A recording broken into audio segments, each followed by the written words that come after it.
convosco. Ele está no meio de nós. Proclamação do Evangelho de Jesus Cristo, segundo Mateus. Glória a vós, Senhor. Naquele tempo disse Jesus aos seus apóstolos: cuidado com os homens, porque eles vos entregarão aos tribunais e vos açoitarão nas suas sinagogas.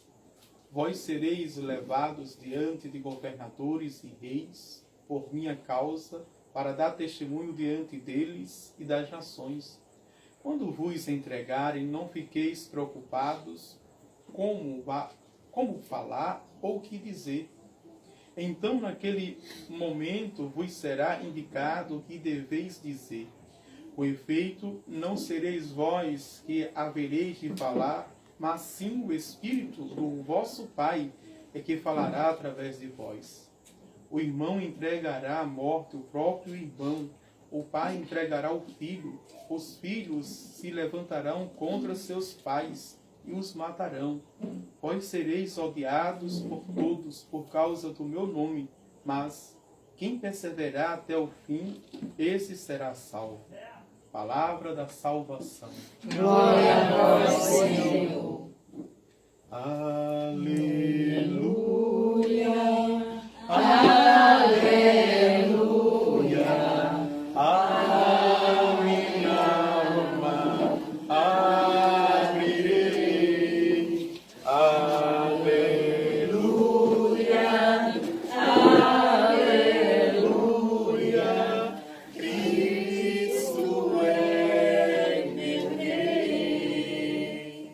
Assim como uma coça suspira pelas águas, assim suspira minha alma, Espírito de Deus.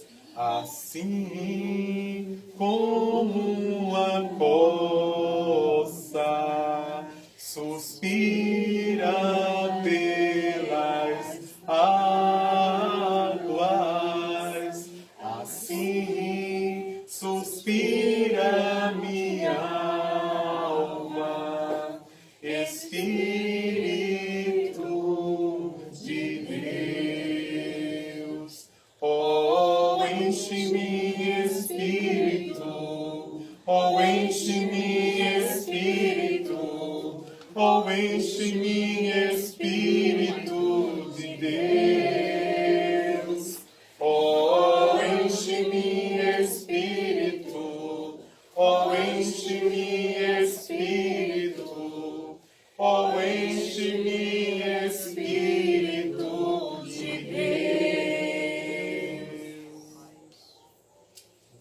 Queridos irmãos e irmãs, estes dias, como iniciei a Santa Missa, vamos celebrar a festa da Sagrada Família. Vamos terminar sábado na nossa capela, Capela de Santa Rita de Cássia, que é também a capela de Jesus, Maria e José. E nesses dias, são dias chamados oitava de Natal, ou seja, a igreja distribui um dia só, que é o dia 25 do nascimento, em 8 dias, para dizer a importância, né, desse mistério que nós celebrávamos em véspera, dia 24, e no dia 25, o nascimento de nosso Senhor Jesus Cristo. Sabemos que a festa da Sagrada Família é sempre o dia 30, geralmente cai no dia 30 de cada ano, mas a igreja sempre coloca para o domingo, para dizer também que é importante que todos os seus filhos participem desta solenidade, não é? Porque não é todo dia, a gente não tem muitas oportunidades de celebrar uma família. Já perceberam que durante o ano nós celebramos um santo ou uma santa? Celebramos a solenidade do nosso Senhor Jesus Cristo, né? celebra também o divino Pai Eterno, que é Deus, mas a gente não celebra uma família. Celebra no final do ano, para dizer também a importância da família. Veja, Deus, no seu plano de salvação, Ele quis gerar uma família e gerou ao seu modo, que é uma família. Ao modo da Santíssima Trindade, que é Pai, Filho e Espírito Santo. Mas vindo para a terra, Ele quis nascer. Quis ter uma família. Ele poderia vir da cegonha, como tem a lenda. Ele poderia nascer dos cogumelos, não é? Das gramas, brotar como banana. Mas não quis assim. Né? Poderia simplesmente aparecer. É um todo poderoso, onisciente, onipresente, onipotente. Né? Deus pode tudo, a gente não diz assim, mas Ele quis nascer de forma natural. Veja, virginal, do seio de Nossa Senhora, mas Ele quis. Lá nos céus, Ele só tinha pai. Não é? Não tinha mãe nos céus, na eternidade. Aqui na terra ele só tem mãe, não tem pai. José é o pai adotivo. Então, na plenitude dos tempos, se completa. Jesus, ao vir ao mundo, ao entrar, a tomar nossa carne e nossos ossos, ele tem agora pai e mãe. E Nossa Senhora não é apenas a mãe do homem Deus, é a mãe do homem Deus e do Deus homem. Porque é um dogma chamado Theotokos, no grego. Ou seja, mãe de Deus. Theo, Deus. Tokos, mãe, no grego. Não é? Hoje, nós celebramos chamado o proto-mártir. Proto quer dizer primeiro. O primeiro mártir. O primeiro homem, a primeira pessoa apaixonada por Jesus a tal ponto de dar a sua vida. Derramar sangue como Jesus derramou para a remissão dos nossos pecados. Não podemos nunca nos esquecer disso. Que Jesus, ao vir ao mundo, Jesus quer dizer Deus salva, o arcanjo disse aos pastores: eu vos trago uma grande alegria. Não é? O menino Deus vai nascer para salvar o seu povo dos seus pecados. Ele veio para me salvar dos meus pecados. Não podemos esquecer isso. E a forma de me salvar e de te salvar dos nossos pecados foi derramando sangue. Os primeiros cristãos sentiam a alegria de fazer isso. Ou seja, repetir o que o seu mestre. A alegria do discípulo é ser igual ao mestre. E em tudo, viu? Hoje é que a sociedade está muito dispersa, está muito vazia, é uma sociedade medrosa e covarde. A gente tem medo de até se firmar e autoafirmar diante dos outros que questionam a nossa fé. Os primeiros cristãos, a partir de Estevão, não é? O texto, a primeira leitura dos Atos dos Apóstolos, diz claramente. Quem foi Estevão? Estevão era de Damasco, amigo de Saulo. Saulo, vocês sabem quem é, Paulo. Não é? A voz apareceu a Paulo dizendo Saulo, Saulo. A forma hebraica de Saul. Quem mudou o nome de Saulo foi o próprio Jesus. Ele vai ser chamado agora de Paulo, né? Para designar a missão. Então, lá em Damasco, os dois, de famílias ricas, eram amigos. E saíram logo, na cultura judaica, ao completar 12 anos, o menino já é adulto. Vocês lembram que Lucas, o evangelista Lucas, vai dizer que Jesus crescia em tamanho, idade e graça diante de Deus. E narra que quando Jesus tinha 12 anos, aonde Jesus estava? No templo, conversando com os doutores da lei sobre as coisas do Pai. Ora, só podia entrar no templo e conversar com os anciãos, os doutores da lei, quem já era adulto. Jesus tinha 12 anos, já era adulto. Pois bem, aos 12 anos, Estevão e Saulo saíram de Damasco e foram para Jerusalém para estudar numa escola rabínica com um mestre, com um rabi chamado Gamaliel. Gamaliel foi o mestre, o doutor de Saulo e Estevão. Né? Ambos se tornaram rabis. Só que Saulo enveredou pela carreira militar, tornando-se um soldado romano, um centurião. E ele foi fiel, muito fiel, a tal ponto de hoje o seu próprio amigo ele fazer com que se não negasse Jesus seria morto. É a primeira vez que Saulo é citado na Bíblia, nos Atos dos Apóstolos, diante da morte do seu amigo Estevão. Não é? Diz que ele sendo apedrejado pelos seus algozes, ou seja, as pessoas que jogavam pedra aos pés de Saulo. E é interessante que o Papa Bento XVI, no ano de 2011, 26, neste dia de 2011, dizia, quando rezava o ângelo, lá na praça de São Pedro.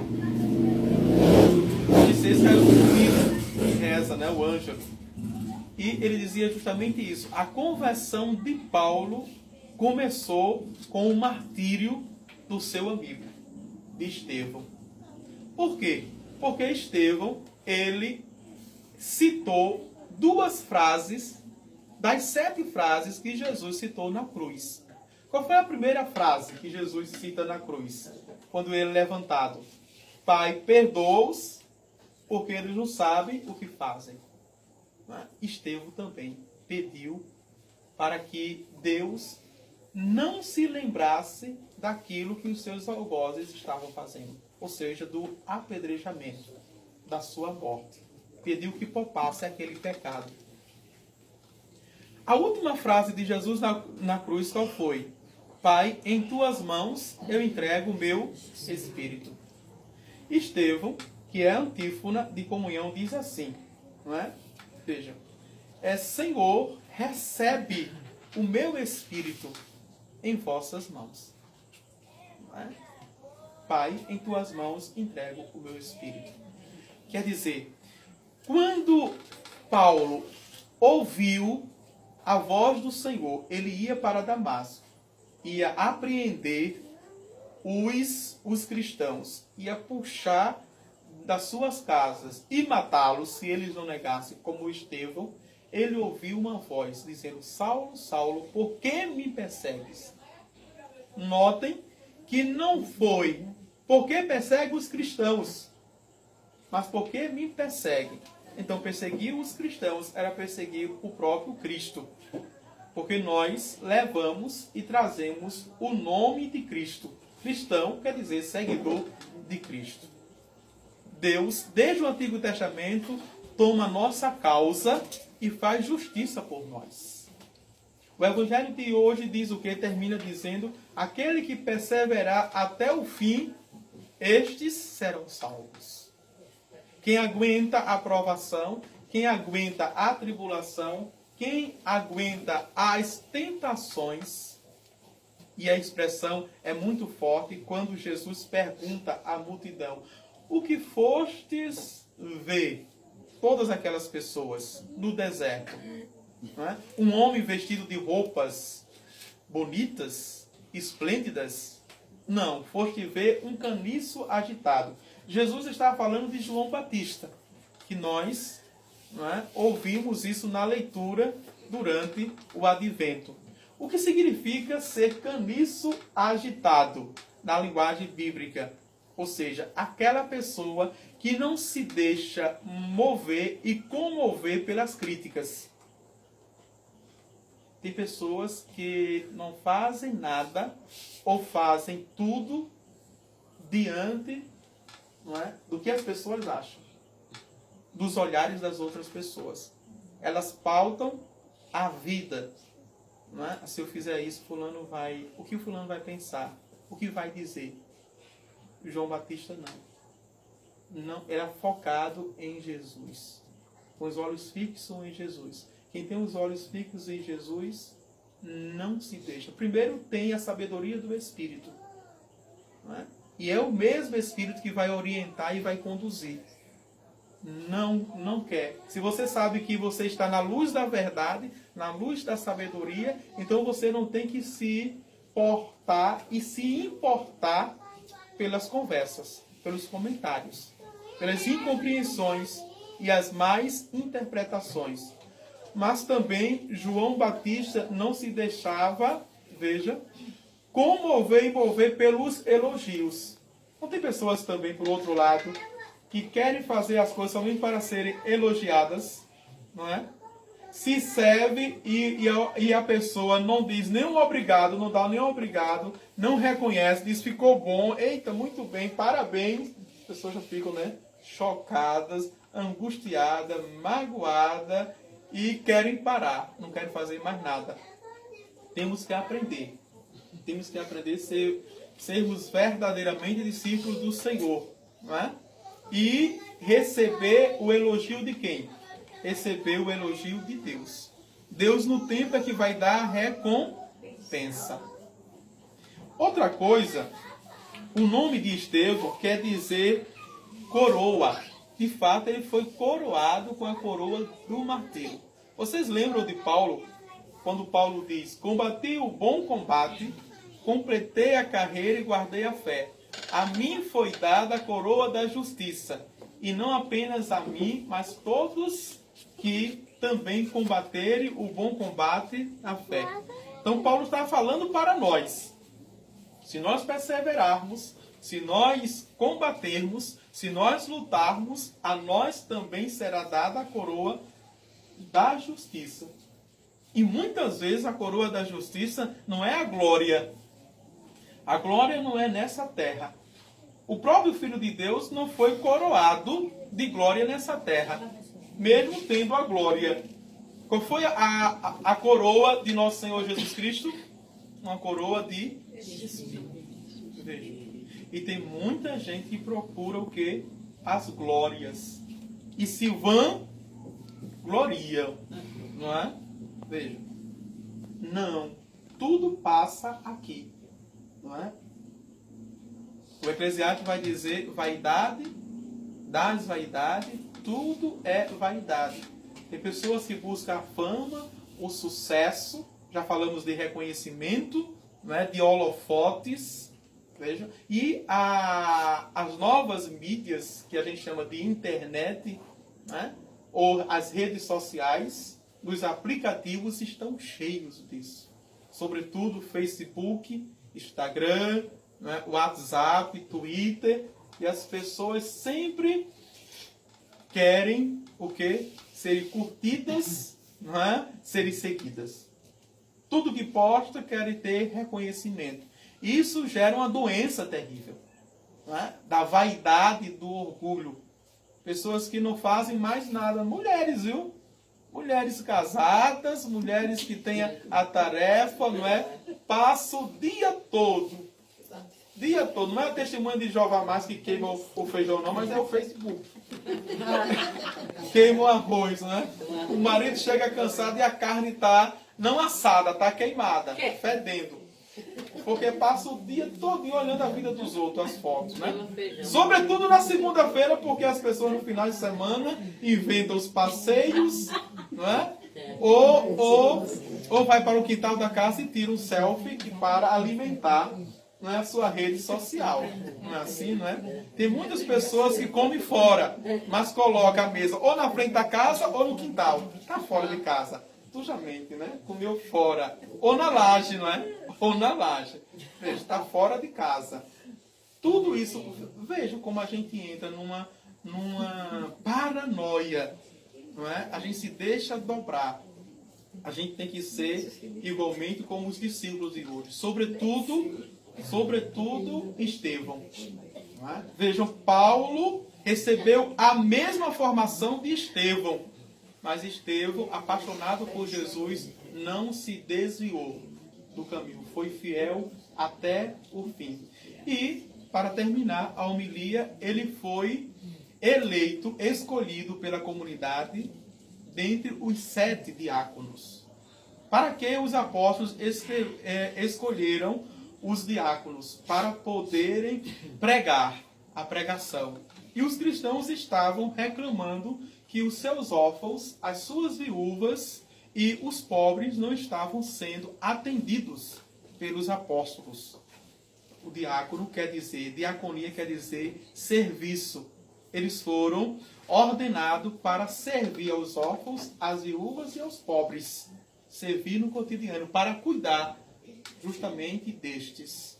E ele serviu até o fim, mas ele se destacou porque ele era doutor também na lei, né, um rabi. Ele se destacou como pregador e defensor da fé que estava iniciando. Ele foi chamado de martelo dos hereges, ou seja, daqueles que são contra a fé. O texto de hoje diz que ele entrava na sinagoga e conhecia muito bem e defendia a fé, defendia Jesus Cristo. Hoje também é preciso a gente, né, defender a fé da gente e se orgulhar da fé da gente, não é? Quando disseram você é adorador, você é idólatra, você vive na Babilônia, ainda a gente escuta tanto isso, né? Escuta tanto isso, é papa hosta, é não sei o quê, né? O mundo televisível fazendo brincadeiras, seja em programas de entretenimento ou em filme, fazendo brincadeira com a nossa fé, né, com a Eucaristia, e ainda os cristãos assistindo esse tipo de programa, esses tipos de novela e esse tipo de filme, e achando mais graça, né? Dizendo que você é besta porque você vive uma fé, e ainda a gente sorrindo, sentado na poltrona da gente, na cadeira de balanço. Ou quando está na cama, deitado, porque todo mundo hoje tem televisão no quarto, né? E assiste deitadinho, né? Até dormir.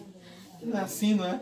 Até dormir. Vejo, uma vez eu entrei, só agora eu entrei numa casa, tinha uma televisão assim na sala, tinha no quarto, tinha na cozinha. Eu disse, mas será que tinha no banheiro? Aí, por curiosidade, eu pedi para ir no banheiro. Tá com vontade.